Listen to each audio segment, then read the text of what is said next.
Hi, this is Paul Puckridge. Thanks for joining me once again. In this lesson, we're looking at managing people interruptions.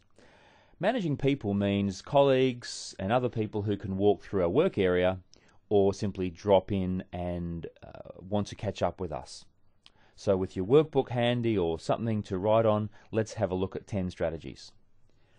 Firstly, if you are in a work area where you have lots of catch-ups and people are dropping in and dropping out all the time, set a daily catch-up time with colleagues for discussing activities and work in progress. For example, if you find that people are constantly dropping in asking you, when will this project be done, or where are you up to, or have you called that person, what you could do is have a session where, for example, between 8:45 and 8:55 every morning, you have a team catch-up.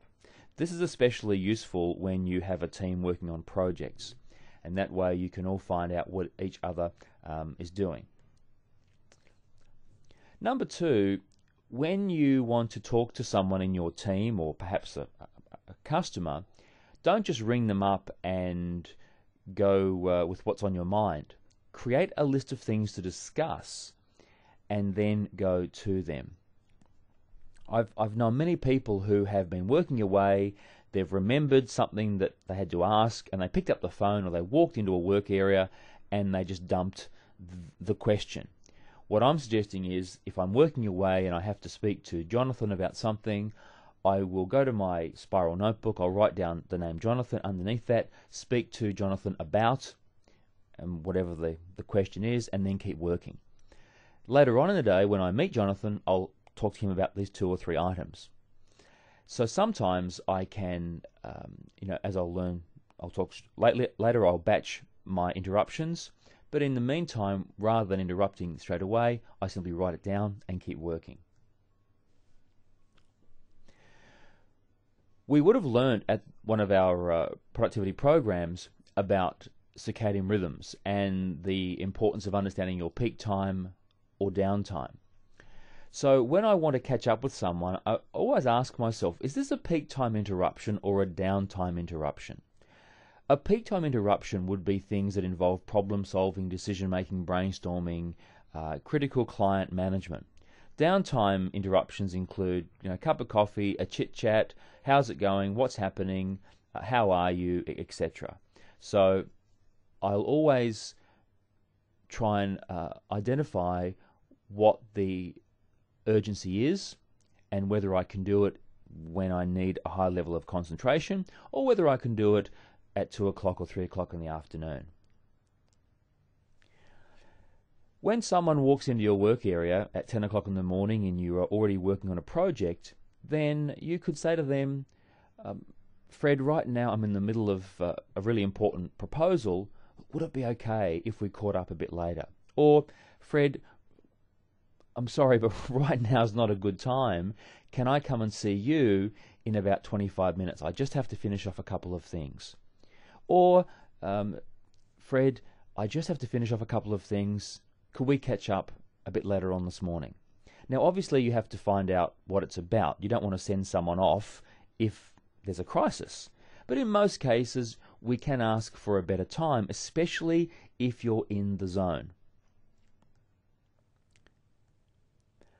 Number 5, here's the biggie. Whenever someone walks into my work area and says, do you have a few minutes, or can I see you, or are you busy? My response is, what's it about? What's it about?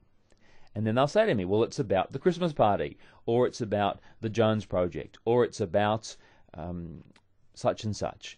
And based on what they tell me, I will make a decision.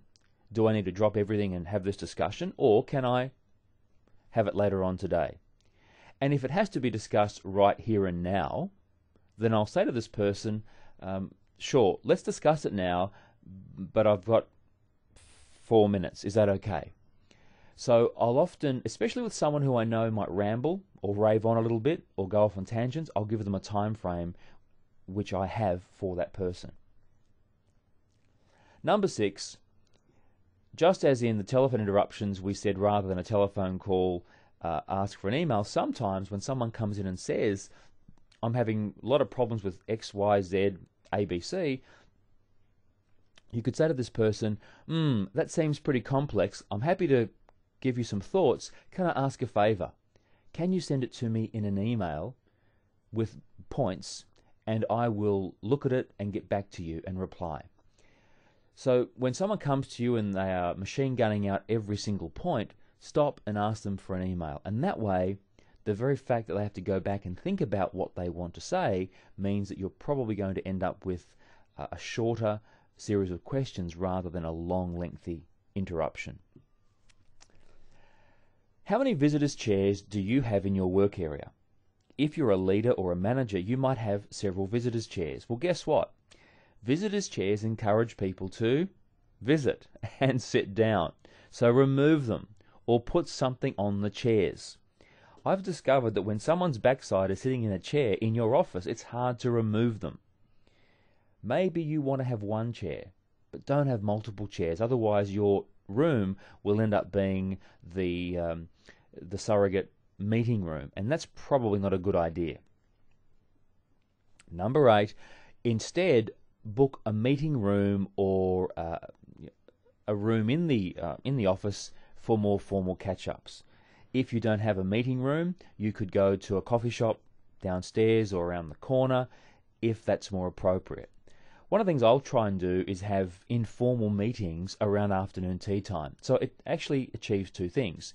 We have afternoon tea, we get a shot of caffeine, as well as having a catch-up with those individual people.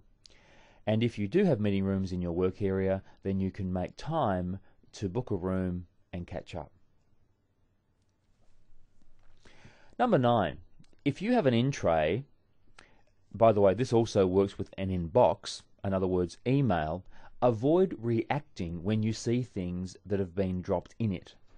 So if someone comes past your work area and drops something in your in-tray, you might want to have a cursory look at it, but then keep working, unless of course it's a critical document that you are waiting on. Likewise, if you're working away and you see a little pop-up which says you have mail, just keep working. Finish off the task or work until a certain time and then have a look at your email. Otherwise, you'll be constantly interrupted and you'll never have time to work on the big stuff. Finally, and I did mention this in number 8, but I'll mention it again and I'll just change the focus. You know, sometimes having a coffee or a cup of tea or a glass of water can be a better way of having an informal catch-up. I'll give you an example. It's around 10:30, 10:35, I'm sitting at my desk and I'm working on something.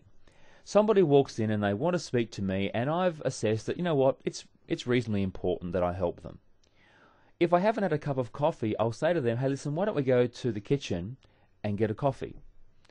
And let's walk and talk. So as we walk to the kitchen, we talk about whatever has to be discussed. While I'm making the coffee, we're talking about what has to be discussed.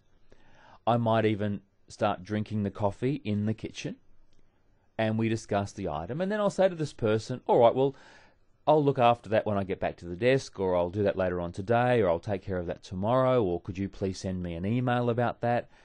Or I might just say, hey, look, thanks very much for filling me in. I really appreciate knowing that. Look, have a great day. I'll get back to you by the end of the week.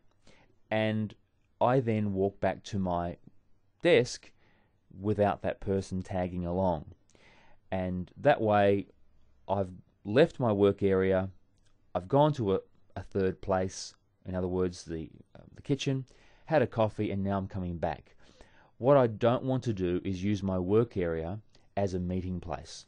So, there we have 10 interruptions that in most cases we can manage, but it's really going to be up to you to assess how urgent the issue is, how important the issue is, whether you must manage it immediately, or, like I suspect, perhaps you could delay it or defer it in some cases until later on in the afternoon.